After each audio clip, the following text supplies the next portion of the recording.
ಬರೀ ನಾರ್ಮಲ್ ದೋಸೆ ತಿಂದ ಬೇಜಾರಾಗೈತನ್ರಿ. ಈ ರಾಗಿ ದೋಸೆ ಮತ್ತು ಗುರಲ್ ಚಟ್ನಿನ ಒಮ್ಮೆ ಟ್ರೈ ಮಾಡ್ರಲ್ಲ, ಮಸ್ತ್ ಇರುತ್ತೆ. ಬೆಸ್ಟ್ ಕಾಂಬಿನೇಷನ್ ಐತ್ರಿ ಇದು. ಹೆಂಗೆ ಮಾಡೋದಂತ ನೋಡ್ಕೊಂಬರ್ರಿ. ಅದಕ್ಕಿಂತ ಮೊದಲು ಈ ಗುರಲ್ ಚಟ್ನಿ ಏನೈತಲ್ರಿ, ಬರೀ ದೋಸೆಗೆ ಅಷ್ಟೇ ಅಲ್ಲ, ಅನ್ನಕ್ಕೆ, ಚಪಾತಿಗೆ, ರೊಟ್ಟಿಗೆ ಎಲ್ಲದಕ್ಕೂ ಬೆಸ್ಟ್ ಕಾಂಬಿನೇಷನ್ ಐತಿ. ಈಗ ನೋಡ್ರಿ, ಒಂದು ಜಾರ್ಗೆ ನಾವು ಗುರಳನ್ನ ಹಾಕೊಂಡಿವಿ. ಇದಕ್ಕೆ ಹುಚ್ಚಳ್ಳ ಅಂತಾನೂ ಕರೀತಾರ.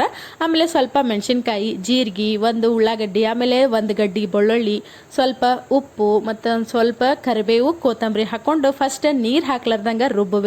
ನೀರು ಮೊದಲು ಹಾಕಿದ್ರೆ ಗುರಳ್ಳು ಸಣ್ಣ ಆಗಂಗಿಲ್ಲ ರೀ, ಜಾರ್ಗೊಂಡ್ಬಿಡ್ದವು. ಹಂಗಾಗಿ ಆಮೇಲೆ ಸಣ್ಣಾಗಿಂದ ಸ್ವಲ್ಪ ನೀರು ಹಾಕ್ಕೊಂಡು ನಿಮ್ಗೆ ಎಷ್ಟು ಗಟ್ಟಿ ಬೇಕಲ್ಲ ಅದಕ್ಕೆ ರುಬ್ಕೊಂಡು ಈಗ ಒಗ್ಗರಣೆ ಹಾಕೋದು ನೋಡ್ರಿ. ಒಗ್ಗರಣೆಗೆ ಸಾಸಿವೆ, ಜೀರಿಗೆ, ಕರಿಬೇವು, ಕೊತ್ತಂಬರಿ, ಒಂದು ಸ್ವಲ್ಪ ಸಣ್ಣಗೆ ಹೆಚ್ಚಿದ್ದ ಉಳ್ಳಾಗಡ್ಡಿ ಹಾಕ್ಕೊಂಡು ಒಂದು ಚಿಟಿಗೆ ಹಿಂಗೆ ಹಾಕ್ಕೊಂಡು ಕೈಯಾಡಿಸ್ಕೋಬೇಕ್ರಿ.